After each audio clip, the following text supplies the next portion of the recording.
పార్టీలతో సంబంధం లేకుండా దేశ ప్రధానమంత్రిని గౌరవించడం అందరి బాధ్యత. మరీ ముఖ్యంగా ప్రధానమంత్రి రాష్ట్ర పర్యటనకు వచ్చినప్పుడు రాష్ట్ర ముఖ్యమంత్రి ఆయనకు స్వాగతం పలకడం సంప్రదాయం. సీఎం హోదాలో రేవంత్ రెడ్డి చేసింది కూడా అదే. రాష్ట్ర అభివృద్ధికి సహకరించాలని ప్రధాని మోదీకి అందరి ముందు రేవంత్ రెడ్డి విన్నవించారు.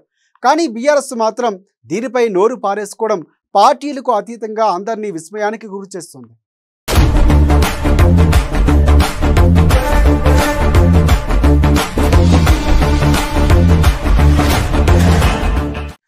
పార్టీ ఏదైనా దేశ ప్రధానమంత్రి అంటే అందరూ గౌరవించాల్సిందే. భారత రాజ్యాంగాన్ని ఫాలో అయ్యేవారు ఎవరైనా ప్రధానిని గౌరవించాల్సిందే. అంతేకాదు, ఆయనను గౌరవించడం అంటే మనల్ని మనం గౌరవించుకోవడమే. అది మన బాధ్యత కూడా. ప్రస్తుతం దేశంలో బీజేపీకి చెందిన నరేంద్ర మోడీ ప్రధానమంత్రి బాధ్యతలు నిర్వహిస్తున్నారు. గత 10 ఏళ్లుగా ఆయన దేశ ప్రధానిగా ఉన్నారు. ఏ పార్టీ వారికి నచ్చినా నచ్చకపోయినా ఆయన ప్రధానమంత్రి అన్నది మాత్రం వాస్తవం. ఇక్కడ ఆయన బీజేపీ పాలిత రాష్ట్రాల్లోనే కాకుండా ఇతర పార్టీలు అధికారంలో ఉన్న రాష్ట్రాల్లో పర్యటిస్తే అక్కడ ముఖ్యమంత్రులు ఆయనకు స్వాగతం పలకడం సాంప్రదాయంగా వస్తుంది. స్వాతంత్ర్యం వచ్చినప్పటి నుండి ఇది జరుగుతుంది. ఇందులో కొత్తేం కాదు.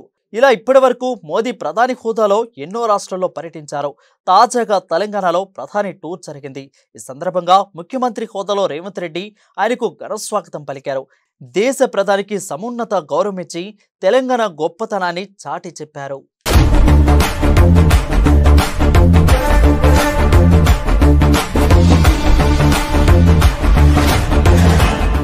ఇటీవల ఆదిలాబాద్లో జరిగిన ఓ సభలో ప్రధాని మోదీ పాల్గొన్నారు.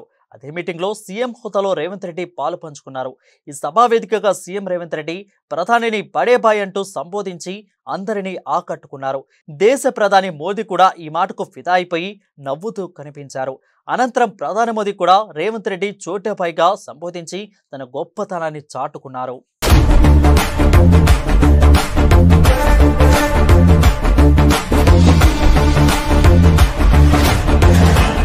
ప్రధానమంత్రి మోదీ, ముఖ్యమంత్రి రేవంత్ రెడ్డి ఓ సభలో పాల్గొంటే ఇప్పుడు బీఆర్ఎస్ కారాలు మిరియాలు నూరుతుంది. ప్రధాని, ముఖ్యమంత్రి కలవడాన్ని ఆ పార్టీ జీర్ణించుకోలేకపోతుంది. బడేబాయ్, చోటాబాయ్ అన్న పిలుపులను అస్సలు సహించుకోలేక సీఎం రేవంత్ రెడ్డిపై బురద చల్లుతుంది. అంతేకాదు, రాష్ట్ర అభివృద్ధికి సహకరించాలని ముఖ్యమంత్రి రేవంత్ రెడ్డికి విన్నవిస్తే దానిపైన కూడా అవాకులు చవాకులు పేలడం గులాబీ పార్టీ సంకుచిత బుద్ధికి నిదర్శనం. అది కూడా ఆ పార్టీ వర్కింగ్ ప్రెసిడెంట్ కేటీఆర్, మాజీ మంత్రి హరీష్ రావు నోటి వెంట ఈ మాటలు రావడం అందరినీ విస్మయానికి గురిచేస్తుంది.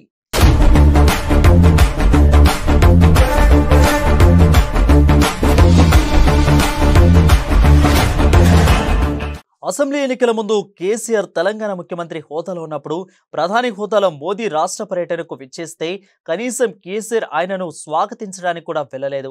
ఇలా ప్రధాని మోదీ ఎన్నిసార్లు రాష్ట్రానికి వచ్చినా కేసీఆర్ లైట్ తీసుకున్నారు. దేశ ప్రధానికి స్వాగతం పలకడానికి కేసీఆర్ వెళ్ళకపోవడంపై అప్పట్లో తీవ్ర విమర్శలు కూడా వచ్చాయి. కానీ కేసీఆర్ ఏమాత్రం పట్టించుకోకుండా ఊరుకున్నాడు. కానీ దానికి భిన్నంగా ప్రధానికి తగిన గౌరవం సీఎం రేవంత్ రెడ్డి ఇస్తే గులాబీ పార్టీ జీర్ణించుకోలేకపోతుంది.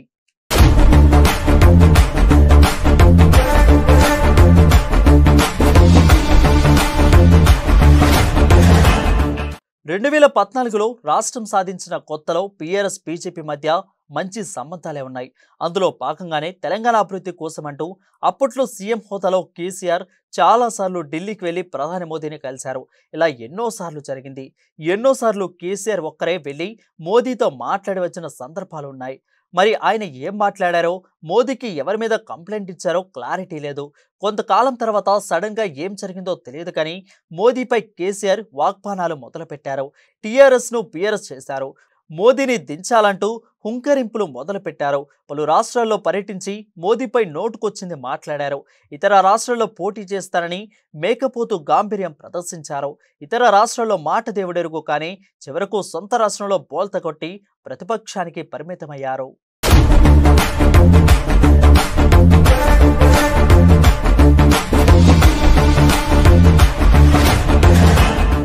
ఇప్పుడు అవాకులు చవాకులు పేలుతున్న గులాబీ పార్టీ తెలుసుకోవాల్సింది ఏంటంటే, కేసీఆర్ల ప్రధాని మోదీని సీఎం రేవంత్ రెడ్డి తెర వెనుక కలవలేదు.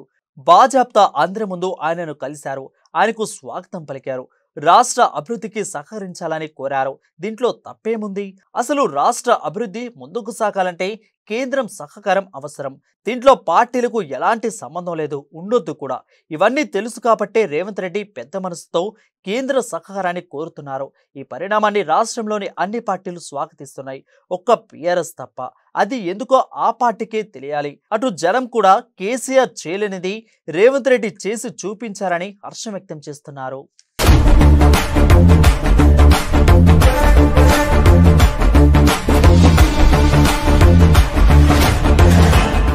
రాజకీయాల్లో ప్రతిపక్ష పాత్ర చాలా కీలకమైనది. ప్రతిపక్షం అంటే ప్రభుత్వానికి సరైన సూచనలు చేసి ప్రజల మన్ననలను పొందాలి. కానీ తెలంగాణలో మాత్రం ప్రతిపక్షం పక్కదారి పడుతుంది. ప్రతి అంశాన్ని రాజకీయం చేసి అపాసుపాలవుతుంది. అందుకే జనాల్లో కూడా పలచన అవుతుంది. చివరకు సొంత పార్టీ నేతలు కూడా పిఆర్ఎస్ హైకమాండ్ తీరును తప్పుపడుతున్నారంటే ఆ పార్టీ పెద్దల తీరు ఎంతలా దిగజారిపోయిందో అర్థం చేసుకోవచ్చు. అందుకే ఇప్పటికైనా గులాబీ పెద్దలు ప్రతి అంశాన్ని రాజకీయ కోణంలో చూడొద్దని విశ్లేషకులు హితవు పలుకుతున్నారు. లేని పక్షంలో అసలే కష్టకాలంలో ఉన్న పిఆర్ఎస్ కు అసలుకే ఎసరొచ్చే ప్రమాదం ఉందని హెచ్చరిస్తున్నారు.